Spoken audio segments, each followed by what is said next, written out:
Honey, it's time to make a video. Alright, Bandai Namco. You know, I was rough on you. I was hard on you. I was mean to you. You are a publisher. You're here to make money. You're here to do what you can to put yourself at the top. You hold the balls of the market, the anime market. And sometimes I say things that are wrong. Like, there's never been a good anime game ever published by you. And you know, I'm wrong. Except now I'm pissed for another reason. In my last video, I talked about Tokyo Ghoul Recall to Exist. And how it was a shitty, bullshit AAA priced game that was just pushed out because Bandai Namco has the balls of the anime market and you can't do anything about it. Well, you know what's crazy? I found the inverse of Tokyo Ghoul Call to Exist. I found a game that's good, but has zero player base and has had less players than Tokyo Ghoul, which is pretty crazy. I'm talking about Black Clover Quartet Knights. Now you're probably asking, Black Clover, that's that fucking show with the guy who has no magic in the magic world with the magic stuff. Yeah, it is. And the crazy thing is, the game is fucking solid. It's a really fun, diverse, third-person, multiplayer, beat-em-up, combat arena, wherever the fuck you really want to call it. The problem with it is somehow this game arrived dead. On arrival. They managed to kill the game before it even came out, which is surprising, and honestly, it's just very, very unique. It's a unique situation. So this game came out in 2018, which was 1 year before the Tokyo Ghoul game.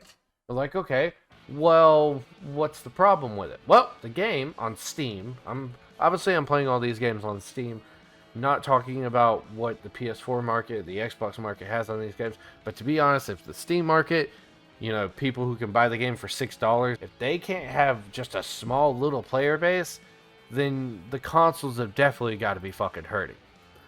But this game, like I said, came out in 2018. It's by Alix Incorporated, which have done a couple Gundam games. And I gotta say, when you see a developer that puts out a bunch of anime games, you kind of get hopeful for it.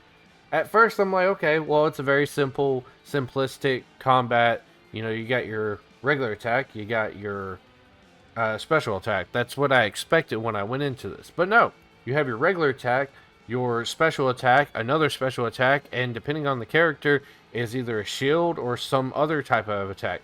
Which is crazy because I was like, okay, that's a little bit more variety than I expected, besides the common anime game trope where you have 2 attacks and maybe 1 special attack. On top of that, you have an ultimate, which is like, okay, this is kind of, you know, that's a lot of options just right out the gate. And then I started looking into it more. The movement, the traversal is fluid. It feels good. You don't feel, you know, clunky. You don't feel like a fucking stone. You feel like someone who's able to run across the walls. Oh wait, you can do that in this game. You could jump up the walls. Some characters are able to fucking fly. So it's like traversing the game is fun. The combat system already seems fun with the diverse options. Characters interact with each other in a weird way. You're able to combo spells. You're able to negate spells. You can do a lot of stuff. So you're like, wait a second, what the fuck happened? I found out that this game that had at one point on Steam 84 players at max playing this game at once didn't get advertised. It didn't get pushed. It was $50. It was, you know, people didn't bite the bullet on this one. And it's Bandai Namco's fault. They didn't push this. They didn't show people what you were getting. They probably put out 2 trailers and that's it. And that's not enough. Now I'm not going to sit here and act like people, every time I talk about anime, people bring up Black Clover as one of the GOATs. Now, sometimes it does get brought up, and yeah, it's been going for a while. But, I mean, you would think a 4-on-4 multiplayer game would have some type of traction. Now, the story of the game. The story of the game follows its own special tale about how one of the fucking captains of Black Bulls, his younger self comes from the past, and you go on crazy hijinks, so figuring out why that happened, and all that stupid shit. To be honest, the story can be burned through in about 2 hours. It's whatever. It does do something unique that I do like about it, where it's obviously you're doing battles, so there are regular enemies, and then there's the NPC enemies where you have to fight other characters, which is kind of nice. I enjoy that variety right there. But once you're finished with a mission, you're not fully finished with it. You have a hard mode. And you also have other mission objectives, which involve you playing as different characters in the mission. I like that variety because it gets you to play other characters in the story mode. You also get rewards at the end of each story mission, but I'll get into what the rewards do and all that shit later. What surprises me is this $50 anime game in the story had its own anime scenes interjected with voice acting and everything. And it made me question for a second because I was like, I don't remember that shit happening in Black Clover in the manga or the anime. So it got me fucking looking up for a second, and go figure, it's its own custom story. Now, is it cool? It's Black Clover quality. If you like Black Clover, you'll like it. If you don't like Black Clover, fucking who cares? So, yeah, story's a solid, enjoyable experience. Only about an hour or two in length, which is, I guess, more or less not that great, not that bad. There are other ways, or like I said, side missions, all that shit. So, whatever.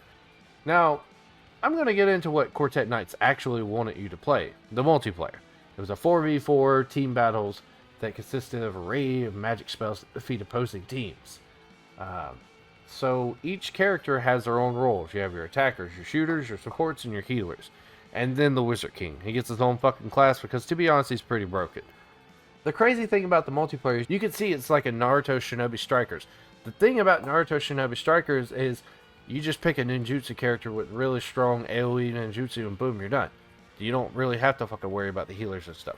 In Quartet Knights, the healers are actually pretty viable because they have situational things that are able to stop people from moving or, you know, disrupt flow of combat while healing your teammates. It's pretty crazy. The attackers are very aggressive and in your face and have very knockdown ridden moves. The shooters are exactly that. To be honest, they're the thing you really need to worry about if they got some range on you because their attacks go really far, hence the fucking name.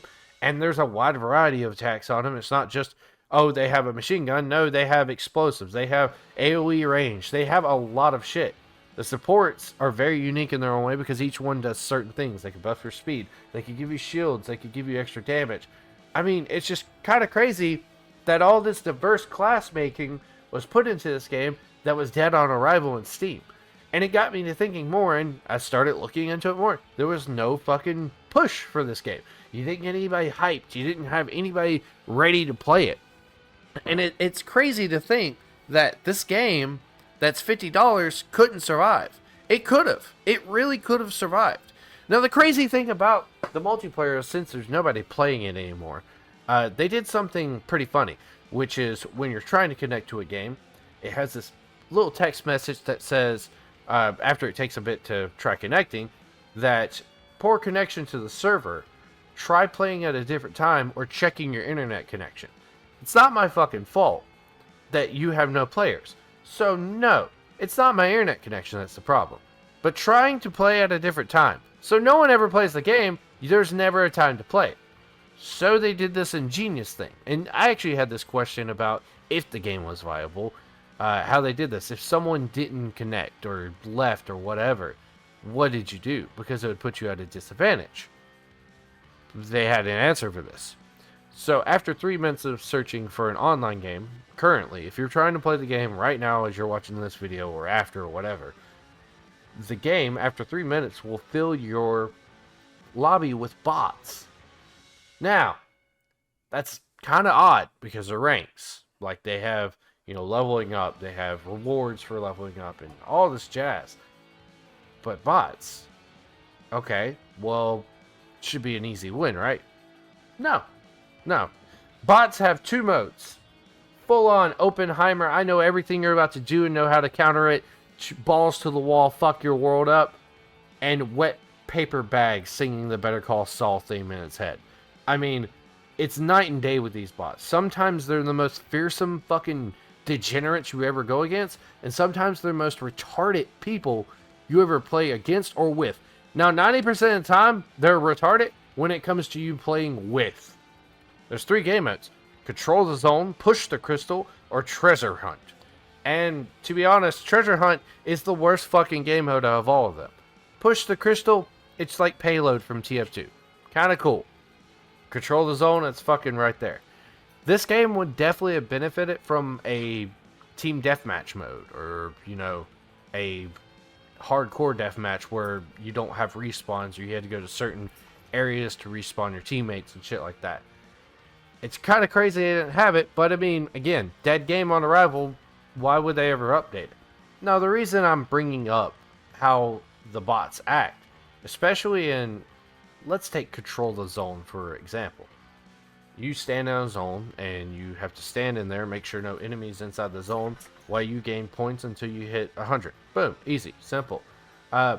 Your teammates, for some reason, don't like standing in the zone. They constantly move in and out of it, stopping the progression, and they have this fun thing that happens in the middle of every match, and 90% of the time when it happens, if you're not the one who gets it immediately, it's going to fuck up, it's just going to displace your whole team, okay?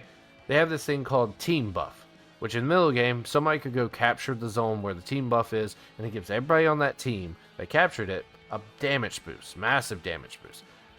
Do I notice the difference? No. Never honestly have noticed the massive damage boost. You can die in a couple hits, combos, if you're not guarding or you don't have some, boost or anything on your character.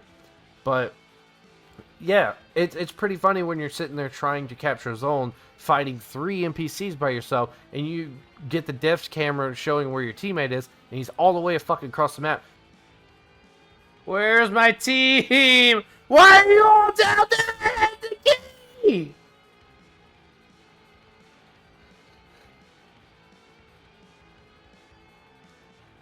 Might as well finish it. Standing in the zone, walking out the zone, standing back in the zone. That's the worst part. They don't sit there and try capturing it. It's like they get close to it and go, it's kind of hot in here. I want to walk outside. And they walk outside and go, oh, it's kind of cold out here. Let me go back inside. It's kind of funny. No, it's not fucking funny. It's infuriating. It's some of the most annoying tropes in this game. But it's a fucking computer. What do you really want from it? I do enjoy the complexity and difficulty of the computer when it spikes. I like when my team and me work together. I like when the enemy team works together and they fucking steamroller shit. It feels nice. It feels nice because it gives you that edge like you're playing against other people. But that's kind of where it ends. And I was like, okay, well, this is kind of bare bones for $50.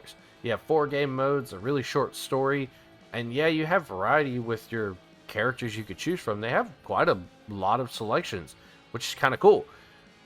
But then it gets deeper. And this is the part where I don't understand how this game failed.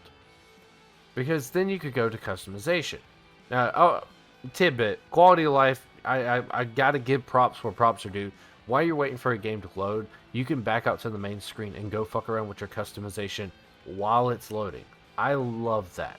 That's honestly, instead of sitting there staring at a game loading, you're able to keep yourself busy while you wait for it to load. That's great. But this is where the customization comes in. So you go to the customize screen, you have skins, you have that skin, this skin. You have tons of skins to choose from each character.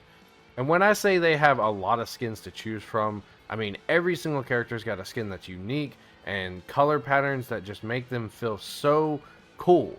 And non-sexualized skins that aren't sexualized at all between anybody, and not sexual in any single way at all. The developers work. I just want to fuck a dude. Super hard, and you can definitely tell. I can tell you put a lot of effort into these very cool skins. Great job, developers. You have voice lines, and you can choose your own custom voice lines.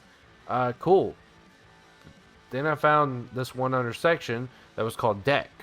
And I was like, oh, there's obviously in the story mode you can't fuck around with deck, but in multiplayer you have deck cards, which you make a build consisting of 4 cards. They do quite a lot of things, like give you more health, more shield, make this skill's cooldown lower, makes this skill's range longer, and the damage boost. And I was like, okay, well that's kind of cool. And then it got deeper, and it confused me even more of why the fuck this game failed. So there's 3 sections in your deck, and 2 of them are locked, and you have to use currency to unlock them, which is super easy to get. But if you complete every bit of the story, you can unlock basically every card in the game for every character, and then start working on the decks. Trust me, I know, because I have unlocked every single card in the game. Also, winning matches in multiplayer and leveling up has a random chance to give you a card, so you don't have to unlock it. And also gives you currency, but whatever, that's beside the point. But these pre-slots, I was like, oh, well, okay, you could swap decks mid-game.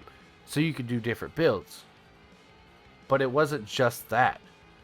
So I was wondering why it said standard, assault, control on certain characters that had different ones like defense, tank, is weird. And then you look at the description for it, and it turns out this section alters how skills work. So you're telling me I have 3 different play styles for the same character with a fuck ton of build options inside of it? So I could play a character, let's take the fucking Noelle bitch, the Sea Dragon girl, for example. She has an L move where she makes a little bubble that you can stand inside and shoot projectiles out of. People can't go inside the bubble and they can't shoot you from, the projectiles are stopped by it until the shield health disappears. You could go into the next slot, it takes her bubble that you place on the ground and that people can't get into, and no longer makes it a placeable object. Makes it something you directly put on your teammates. It's an extra shield. It changed her entire playstyle of the shield-based support. And that's not just it. It's not just one skill changes. It changes a lot. So you're telling me that this game, that is $50, that has a variety of ways to play one singular character and situational times for situational places, that has a custom story with a ton of stuff to unlock and good gameplay, failed? Obviously, something's got to be fucking wrong here. But that's Bandai Namco.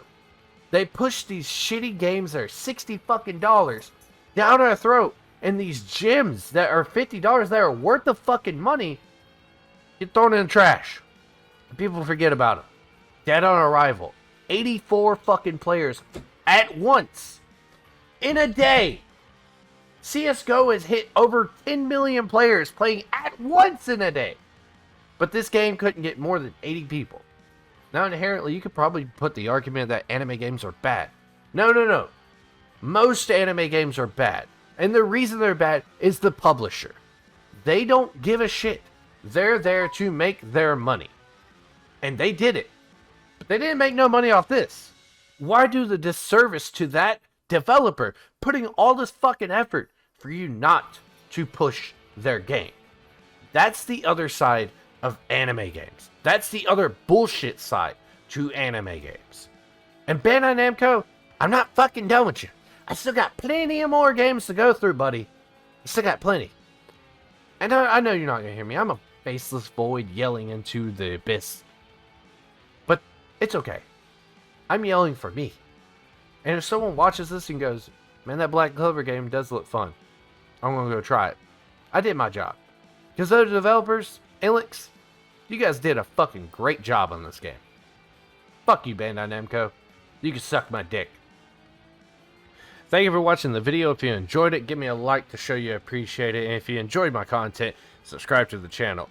If you have an anime game that you personally feel needs to be brought to light, or something for me to yell about at Bandai Namco, drop it down in the comments. I would definitely check it out. I have other ones to go through, but I mean, it's always nice to have suggestions. My one-person war is still being waged against Bandai Namco.